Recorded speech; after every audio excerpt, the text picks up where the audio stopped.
Franchement, Denis, là, ça fait une vingtaine de minutes que ça s'est produit, peut-être un peu plus, là, on était sur la 22e avenue. Il faut comprendre qu'ici, le secteur qui est derrière nous, on appelle ça la piscine maintenant. Alors, le secteur est compris entre la 27e et les avenues là, plus basses jusqu'à la 17e et tout ça.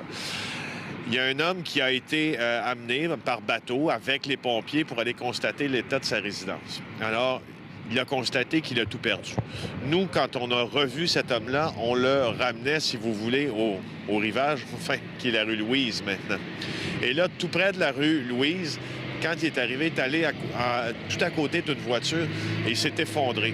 Manifestement, c'est un homme qui était en état de choc et un état de choc important. Et je l'entendais à côté de moi frapper contre le sol en disant « J'ai tout essayé, mais j'ai tout perdu. » Et là, il s'est mis à trembler, et puis il n'avait plus pleine possession de ses moyens, là, vraisemblablement, Denis. Et là, c'est l'aumônier, le padré des forces canadiennes qui s'est présenté à côté de lui. Ce sont souvent maintenant des travailleurs sociaux aussi, là, qui ont une base en théologie, qui s'est présenté à côté de lui. Il y avait manifestement un membre de sa famille, et je vous le dis, lorsque cet homme-là s'est effondré et lorsqu'on l'a entendu parler, crier, même le policier de la Sûreté du Québec qui était en face de lui pleurait. Ça, je peux vous le dire, je peux vous le jurer.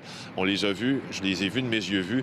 C'était d'une douleur sans nom, ce qui nous fait penser assez rapidement à l'attachement que l'on peut avoir à nos biens, à l'attachement qu'on peut avoir à notre maison qui, en quelque sorte, devient pour nous, même si elle est modique, comme plusieurs habitations du coin, devient un peu notre royaume.